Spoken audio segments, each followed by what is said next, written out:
जब इस रेस में बहुत सारे हैं तो एक रेस से आउट होने का खदशा भी है, और अबूजर उस पर आप हमारी रहनुमाई करेंगे। तोशाखाना केस के कल की जो समात है उसको अहमियत खासी दी जा रही है, but at the same time Islamabad high court में उसे चैलेंज कर दिया गया है। इस केस का मुस्तकबिल क्या देखते हैं आप? देखें, इसको थोड़ा सा इसका बैकग्राउंड समझे आयशा।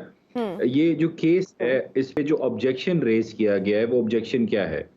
वो ये कहा गया ख्वाजा हारिस साहब की तरफ से कि इलेक्शन एक्ट का सेक्शन 137 जो है, उसका सब सेक्शन 4 है,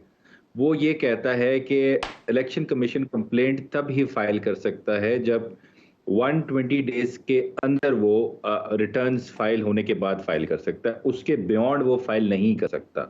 जो ऑब्जेक्शन दिया गया है वो यही लिया गया कि ये कंप्लेंट मेंटेनेबल नहीं है, क्योंकि आपने ये 8 महीने बाद फाइल की है। जो 120 डेज का लिमिट थी वो क्रॉस हो चुकी थी। और अगर हम इस पे राय देखें, जो पीछे 1992 से लेके जितने तोशाखाना के गिफ्ट लिए गए हैं, अगर वो लिमिट हम क्रॉस कर लेते हैं तो उसके अंदर तो जितने भी आपके जो वज़ीर आज़म है, वज़रा जिन जिन के नाम अभी लिस्ट पब्लिक भी हो गई है उसमें आए, तो फिर उन सब के खिलाफ कंप्लेंट फाइल हो सकती है। तो इस वजह से इलेक्शन एक्ट में क्योंकि एक लिमिट प्रोवाइड की गई है कि 120 डेज के बाद आप रिटर्न्स फाइल करने के नहीं कंप्लेंट फाइल कर सकते, तो ये ऑब्जेक्शन था कि ये मेंटेनेबल नहीं है बिफोर द जो सेशन जज वो सुन रहे हैं। तो फिर उन्होंने इसको पहले डिसमिस किया, फिर वो दोबारा इस्लामाबाद हाई कोर्ट में गया,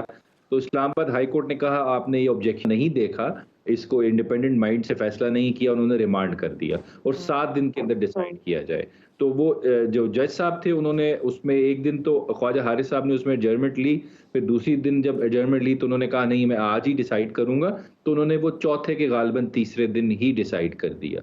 तो अभी ये जो इस्लामाबाद हाई कोर्ट में गए हैं वो ऑर्डर चैलेंज किया है, और मेरे ख्याल से मैंने भी पढ़ी नहीं है, पिटिशन में यही लिखा होगा कि उन्होंने जो ऑब्जेक्शन है, एक तो हमें सुना नहीं गया क्योंकि अभी 3-4 दिन रहते थे, 7 डेज का टाइम पीरियड था, और ऑब्जेक्शन जो है 120 डेज को उनको प्रॉपर्ली एड्रेस नहीं किया गया, तो इस वजह से ये इस पे इस्लामाबाद हाई कोर्ट फैसला करे। लेकिन और वहाँ ख्वाजा हारिस को बार बार बुलाए जाने का कहा गया, उसको अदालत देख सकती है कि वो पेश नहीं हुए बार बार बुलाए जाने के बावजूद? देखिए, बिल्कुल बार बार बुलाया भी गया, लेकिन आपको 7 डेज का टाइम था ना, आप एक अगले दिन की तारीख रखते या एक दिन अगले आगे की लगते, इसमें कोई इतना, क्योंकि जो टाइम लिमिट था, टाइम फ्रेम था, उसके अंदर आपने डिसाइड करना था, तो आप 2 दिन बाद भी डिसाइड कर सकते थे। तो इस वजह से अपॉर्चुनिटी जो होती है वो 2-3 डेट्स की तो मेरे ख्याल से दे देनी चाहिए नॉर्मल सर्कमस्टांसेस में। इस वजह से अगर वो सुन के फैसला कर लेते तो शायद बेहतर फैसला लिख लेते, लेकिन अब ग्राउंड तो बन गया जी, हमें सुना नहीं गया और फैसला किया गया। तो ये अभी इस्लामाबाद हाई कोर्ट इसको देखेगी कि ख्वाजा हारिस साहब की जो एडजर्नमेंट की रिक्वेस्ट थी क्या वो रीजनेबल थी कि नहीं थी, ये अब डिपेंड करेगा इस्लामाबाद हाई कोर्ट इसको किस तरह मतलब है कल इस केस में कुछ भी नहीं होने जा रहा, इस्लामाबाद हाई कोर्ट पहले वो देखेगी, उसके बाद ये केस आगे बढ़ेगा, इसमें अभी मजीद कुछ इस्लामाबाद हाई कोर्ट तो कल अब देखें, अगर प्रोसीडिंग्स पे स्टे ऑर्डर कर देती है तो फिर तो आगे जो प्रोसीडिंग्स चल रही हैं वो रुक जाएंगी। लेकिन कल कुछ अगर आप ये कहें कि कोई बहुत बड़ी बड़ी डेवलपमेंट हो जाएगी, फैसला आ जाएगा, वो तो नहीं। अभी तो देखें वो चार्ज फ्रेम होने के बाद एविडेंस आनी है, फिर उनके गवाहों की जरा होनी है, फिर